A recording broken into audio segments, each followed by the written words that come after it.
नीयत सच्ची हो तो पूरी कायनात आपके हक में खड़ी हो जाती है। ਮਾਨ ਸਰਕਾਰ ਨੇ ਨਹਿਰੀ ਪਾਣੀ ਦੀ ਸਮੱਸਿਆ ਨੂੰ ਨਜਿੱਠਣ ਵਾਸਤੇ ਬਹੁਤ ਵਧੀਆ ਕੰਮ ਕੀਤੇ ਆ। ਸਾਡੇ ਖੇਤਾਂ ਨੂੰ ਪਾਣੀ ਪੂਰਾ ਲੱਗਣ ਲੱਗ ਪਿਆ ਜੀ। माझा, मालवा, दुआबा और पुआध के इलाके दुआएं दे रहे हैं। ਮਾਨ ਸਰਕਾਰ ਦਾ ਬਹੁਤ-ਬਹੁਤ ਧੰਨਵਾਦ ਕਰਦੇ ਹਾਂ। ਇਸ ਜੂਨ ਜੁਲਾਈ ਜਦੋਂ ਝੋਨੇ ਦੀ ਫਸਲ ਹੋਊਗੀ ਇਹ 85% ਤੇ पहुंच जाएंगे। नमस्कार, मैं नियाज खान और आप देख रहे हैं न्यूज एक्सप्रेस। चढ़ावे के पैसे से अय्याशी, ऐसी बात क्यों कही जा रही है और सोशल मीडिया पर इस तरीके के पोस्ट क्यों वायरल हो रहे हैं? इसके पीछे कई कारण हैं। आपको पता है कि राम मंदिर में दान चोरी का मामला लगातार तूल पकड़ता जा रहा है। इसके लिए एसआईटी टीम की गठन की गई और एसआईटी जो है इस पूरे मामले की छानबीन और जांच पड़ताल कर रही है। इस दौरान कई सारी गिरफ्तारियां भी हुई हैं और इन गिरफ्तारियों में अविनाश शुक्ला, अनुकल्प मिश्रा ऐसे तमाम नाम शामिल हैं। और यह भी दावा किया जा रहा है कि इनसे पूछताछ में कई नामों के ऐसे खुलासे हो रहे हैं जिनके बाद हड़कंप मच सकता है, यानी कि ये बहुत बड़े नाम हैं जिनके खुलासे होने बाकी हैं, ये दावा किया जा रहा है।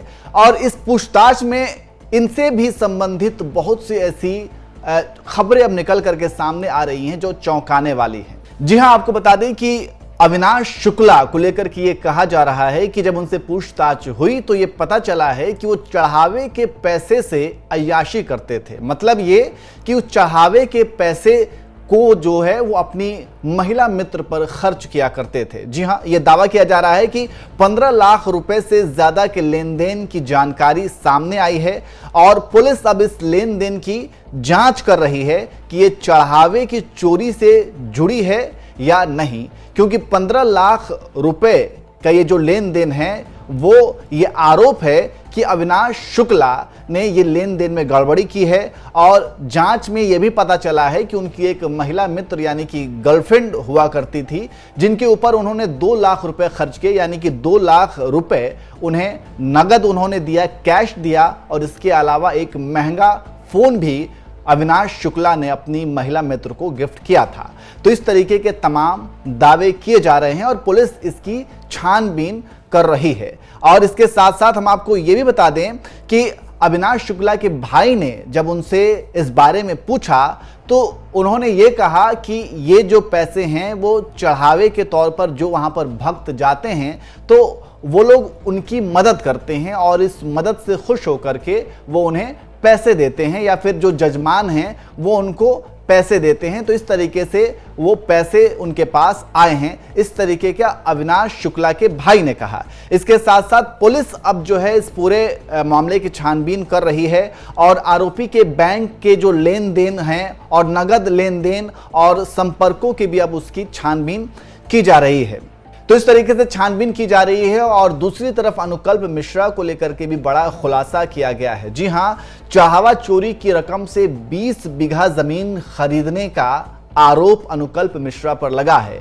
2 करोड़ रुपए में यह सौदा तय हुआ था और अनुकल्प मिश्रा ने यह सौदा अपने गांव में किया था। अपने गांव में जमीन खरीदने के लिए उन्होंने यह सौदा तय किया था और यह पूरा 20 बीघा जमीन था और इसकी कीमत 2 करोड़ रुपए थी, यानी कि 2 करोड़ रुपए में यह सौदा तय हुआ था।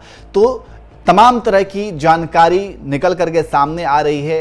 छानबीन में क्या कुछ आगे निकल करके सामने आता है ये देखने वाली बात होगी, लेकिन फिलहाल एसआईटी इसकी जांच कर रही है और तमाम तरह की बातें सोशल मीडिया पर वायरल भी हो रही हैं, कुछ अफवाह भी फैलाई जा रही हैं और सीसीटीवी कैमरे की भी छानबीन की जा रही है। और इसके साथ साथ चढ़ावे की गिनती के लिए अब नए नियम भी लागू कर दिए गए हैं। जो लोग चढ़ावे में जो पैसे आते हैं और उसकी गिनती जो लोग करते हैं उसके लिए एक नया नियम बनाया गया है और इस नियम के तहत ही गिनती की जा रही है और इस नियम में बहुत ज़्यादा पारदर्शिता दिखाई गई है, पारदर्शिता वाले नियम बनाए गए हैं। तो ये तमाम जो अनुकल्प मिश्रा की बात हो या फिर अविनाश शुक्ला की बात हो, इन पर जिस तरीके के आरोप लग रहे हैं और इनसे रिलेटेड जो दावे किए जा रहे हैं उस पर आप क्या कहेंगे, कमेंट करके ज़रूर बताएं।